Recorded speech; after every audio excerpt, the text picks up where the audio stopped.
Hello and welcome to episode number 1 of Creativity, Life, and Business. I am your host, Mark Himley.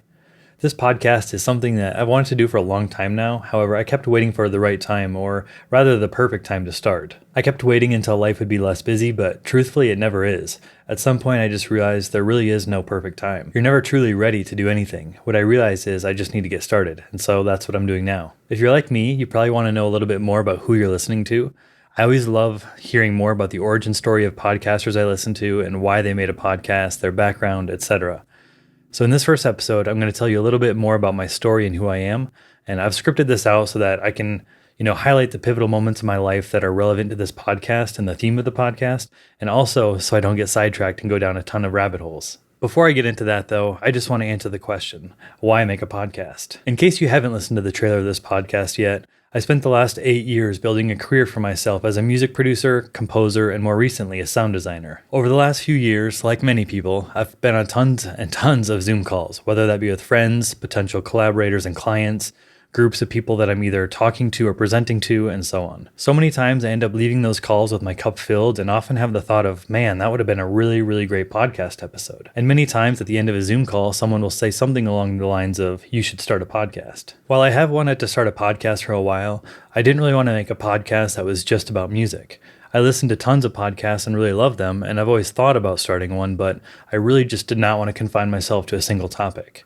So many times on these Zoom calls, we end up talking about not only our music, but creativity as a whole. We talk about our lives and our families, what sort of life we want to live and how we're building it. We talk about business, finances, entrepreneurship, and so on. One day it just hit me. I should start a podcast called Creativity, Life, and Business. I can bring on people from all different creative fields, people from the business and entrepreneurial world, people who are more in the self-development space and focus on lifestyle and living intentionally, and really whoever else seems like they'd be a good fit for the podcast. I found that those 3 topics really tend to cover most of the stuff I love talking about and that I love studying. They all overlap and they all affect each other. For example, it can be really, really hard to be creative if your life is a mess and you're struggling financially. The business side especially is something that I found a lot of creatives really struggle with, myself included in the past. However, now the business side of things has actually become a huge passion of mine. So now you know why I started the podcast, and with that being said, let's dive in. I've loved music ever since I was a young kid. I fell in love with Jimi Hendrix pretty early in life in elementary school and became, pretty darn obsessed. That evolved into a love of, and honestly a very unhealthy obsession with, John Frusciante and the Red Hot Chili Peppers. Along the way I've gone through many different musical phases, and the list of artists, bands, composers, etc. whose music has significantly impacted me is far, far too long to list here. I briefly played the violin and trumpet as a kid, but very quickly ditched them both in 6th grade when I decided that guitar is really the only instrument that matters, as many of us have in the past. I got my first guitar right around the 4th or 5th grade.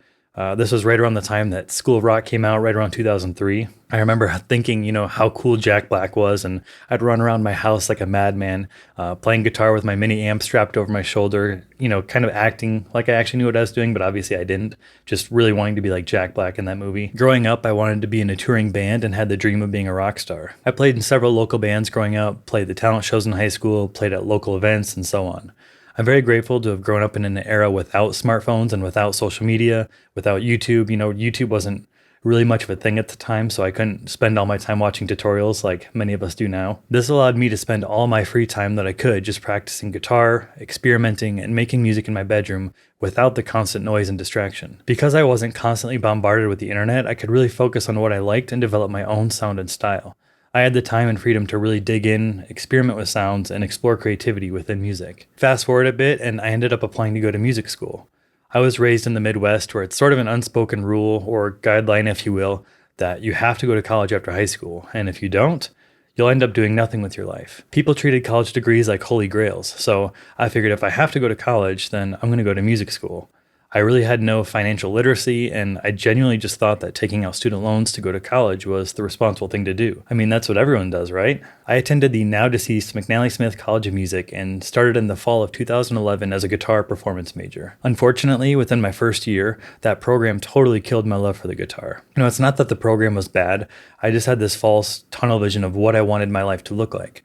I thought I was going to be a guitar player in some big band and that was going to be my life. What I quickly realized is that program was designed to make you an incredible studio musician or a hired gun or, to play in a backing band for some big pop star or some big, national touring act. It was designed to make you able to play anything that was put in front of you. But I really realized that that's not at all what I wanted to do. I wanted to make my own music, not learn everyone else's. So here I am, going to school for guitar, and I absolutely hated it. This identity I had built for myself throughout my childhood and formative years was totally shattered. I started having this existential crisis and had no idea what to do. I had no idea what my life would look like if I wasn't a guitar player in a band. One day, though, I was walking through the cafeteria and I saw that someone was making orchestral music on their laptop, and that would be one of the moments that would completely change my life. I had no idea this was even possible. I had almost no understanding of music technology outside of the world of guitars, guitar pedals, guitar amps, etc. I had no idea that you could make orchestral music on a laptop. I thought you could only make dubstep and other electronic music. I was absolutely, completely clueless. I then switched my major to instrumental composition, and the rest is history. I realized my true love was for making music, not just playing it. I started having all these flashbacks to playing guitar in my room with my loop pedal. It wasn't just playing guitar that I was in love with. It was the process of creating music, experimenting, and having this amazing outlet for my emotions and a way to work out the problems in my life in a healthy way. I also started having these flashbacks of buying all these film scores and soundtracks growing up. Like I said, as a kid, I briefly played the violin and trumpet. I always loved film music. It just never even crossed my mind that I could be the one making it. I was obsessed with the Harry Potter soundtracks as a kid. Same with Star Wars, Jurassic Park, The Land Before Time, and many, many others. I would buy these CDs and put them on my Walkman, later my iPod, just like I would with regular bands. So one day I might be listening to the Chili Peppers, and the next day I'd be listening to Harry Potter. I loved cinematic orchestral music. The idea of creating it, though, just never really entered my mind as a reality. I quickly realized that what I really loved was creating music, and the guitar was just one medium of doing so. And this sort of process of zooming out from tunnel vision is one that I've had multiple times throughout my life. And more recently, in the last few years, I even realized I just really, really love creativity and creating things in general. And, music is just one medium for doing that. During college, I learned from some amazing professors. I learned about composition, orchestration, arranging, scoring to picture, sound design, and a handful of other things. Sound design became and still is another huge, huge obsession of mine. I love recording everyday sounds and turning them into music. In one of my Scoring for Media classes, which Scoring for Media was just a class where we basically learned how to write music for motion picture. So you'd have the video on screen and write music to that picture as opposed to just, writing music by itself. But in that class, we watched this documentary about the music and sound in Star Wars, and it had this section in the documentary about the sound designers, and those are just the people who make the sounds like the lightsaber, for example. I just remember thinking that could be a really fun and rewarding and fulfilling job if this whole music thing didn't work out. Imagine being the person who got to create all the dinosaur sounds in Jurassic Park, for example. I think that would be super, super fun. During this time, I scored a few student films and did some other really cool projects. And fast forward to 2016, I graduated with my Bachelor of Music in Instrumental Composition. Right out of college, I was asked to come interview at a local music house in the Twin Cities called the Ash and Spencer. Unfortunately, I did not get that job, and I had a few more experiences like that.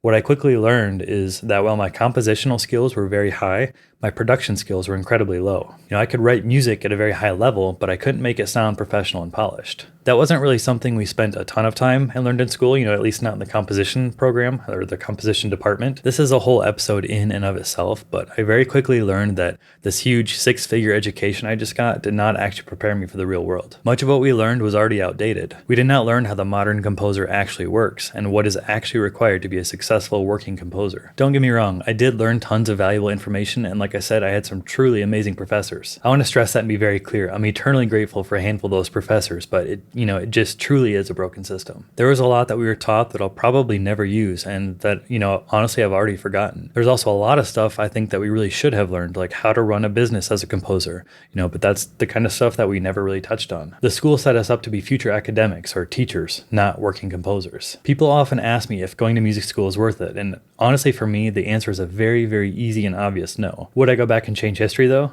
That's also a no. If I were to go back and change history, I wouldn't be where I am right now, and I can honestly say that I'm more excited about my future than I ever have been, and I have no idea where I'd be if I went back and changed anything. It forced me to learn some hard lessons that I needed to learn, like financial literacy, for example. However, if someone was thinking about going to music school and asked for my opinion, I would definitely steer them away. If you can afford it and you have money to go, without taking student loans and it's not a huge financial burden, then, sure, go for it. But honestly, you can get everything you need with a few great online courses for the price of one semester, and you'll be much more prepared for an actual career in today's industry and today's world. During this time, I basically hit rock bottom.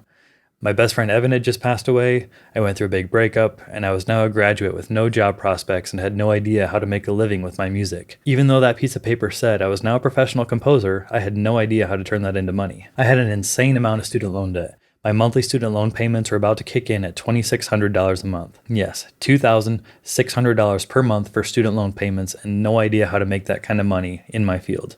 I had no idea what to do. I ended up moving back to South Dakota and moved in with my parents to regroup and get my feet under me. I went through a phase of feeling sorry for myself, feeling hopeless, feeling totally lost, and so on. Then one day I just realized that, no one is going to come fix this mess for me. Whether I knew what I was doing at 18 years old or not when I signed up for these loans, it was my responsibility to figure it out. Pointing the blame finger at anyone other than myself wasn't going to help. I started working for my uncle as a garbage truck driver, which is something that I had done past summers growing up on top of mowing lawns. And that's actually something I'm going to do an entire episode about because that was the first business I ever had. And I learned a lot of lessons about entrepreneurship. And looking back, there's a lot of things I learned in that business early as a kid, making my own money. But like I said, I started working for my uncle, and I would work overtime every single week, including every single Saturday route, which is typically a rotating route. So for example, if we have 4 people on the Saturday route, we'd each take one Saturday a month. But for a couple of years, I worked every single Saturday. During this time, I basically had no social life. My goal was to work as much as possible to try to start paying off my debt.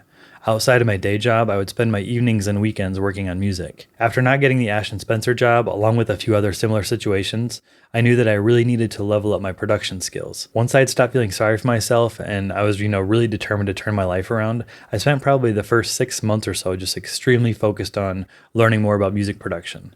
I would watch endless amounts of tutorials and started buying plugins and software to level up my skills and my production quality. This led to a tough lesson though.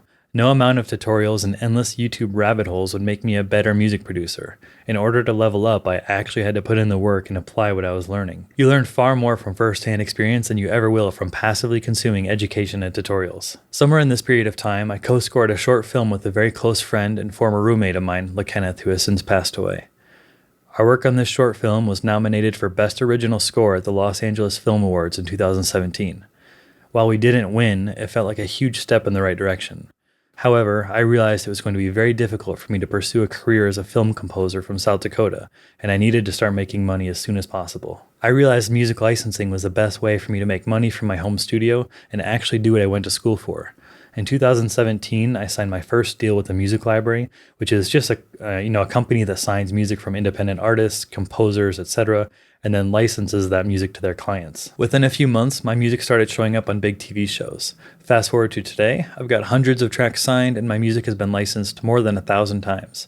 I started out primarily doing music for reality shows and then transitioned to focusing more on, trying to land bigger network placements, ads, movie trailers, and then transitioned to primarily just doing collaborations with artists and vocalists. For a few years, I had tunnel vision and was really focused on music licensing. However, towards the end of 2019 and into early 2020, I really started getting burnt out and started to, try and expand my focus a bit. I love music licensing, don't get me wrong, but it definitely has its fallbacks too. Also, I really didn't love the idea of relying on 4 royalty checks per year. So at some point, I also started doing client work, primarily doing production, mixing, and mastering. However, I ended up getting a little burnt out on that too fairly recently. I realized it really wasn't what I thought it was going to be, and I didn't love working on other people's creative vision all the time. I'd rather work on my own creative work. The way that client work made me feel about producing music was very similar to how going to school for guitar made me feel about playing the guitar. I recognized that same feeling that I had in music school, and I had enough self-awareness to know that if I don't want to kill my love for producing music, I just need to stop doing this client work and focus on my own creative work. Within the last couple of years or so, I also started making educational YouTube videos and started a Discord community with a couple friends of mine focused on music licensing called The Sinkhole. This has all led me to realize a much bigger goal and mission of mine, which is to help and serve others. Another big life change happened for me in early 2020. And I'm not going where you think I am with this. I'm not referring to the pandemic. But in early 2020, I reconnected with my now wife. We've actually known each other since 6th grade, but never dated or anything in high school or growing up. Anyways, I reached out to her because at that time I was just looking for another Christian friend. Throughout my life, I've sort of wavered in and out of faith and struggled with it, but At this time, I was just really at a point where my faith was growing and it was strong again. And I just kept praying for God to bring someone into my life that would, just really help keep me on track. Over and over, I just kept seeing my wife, Leanna's face pop up in my mind, and every time I logged into Facebook, I would see her post at the top of my feed. So one day, I finally just decided to reach out, and the rest is history. Our first date, quote-unquote date, was going to church and then lunch after, and we just, really hit it off. We got engaged later that year and married in 2021. Since most of the weddings from 2020 had been postponed due to the pandemic to 2021, all of the venues basically tripled in price, and so we actually ended up creating our own venue. We tore down several barns, took that barnwood, and then converted her parents' shed into this really gorgeous rustic barn wedding venue. Around that time, my father-in-law Ted was also diagnosed with stage 4 pancreatic cancer. There were moments we weren't even sure he was even going to make it to the wedding, and not only did he make it, he officiated it. Unfortunately, we lost him the following year. Through prayer and natural, holistic methods, he actually was beating the cancer without chemo against all odds, and his tumor was shrinking. However, the toll cancer takes and the complications it caused ended his battle early. Recently, we also very unexpectedly lost my uncle Matt, who was also my boss and the founder of the company I worked for. It was a freak accident and a total shock to our family. It has also obviously changed things at my day job, as it's mostly a family business and he was very involved in the day-to-day operations. On top of that, my wife and I have had a long list of health issues, including a triple hernia repair surgery for me that I struggled to recover from and still have lingering issues with, and a list much too long for my wife. That pretty much brings us to today. I still have a day job as a garbage truck driver. I'm married to my best friend and very excited for our future and future family, and still working towards going full-time with music and creative work. There have been a few times I've almost gone full-time with music, but for one reason or another I chose not to, and that's something I'm sure we'll discuss more in the future. Basically, I've become extremely risk-averse and want to make the transition super carefully. I'm actually in the process of making some big changes as far as my career path goes. I've got some plans that I'm very excited about, and I have a lot in the works. That's another big motivator for starting this podcast. I want to document the journey and share the lessons I learned along the way. So hopefully that gives you an idea of who I am and where I'm coming from. Thank you if you're still listening and or watching, and have a great day. I'll see you next week for episode number 2.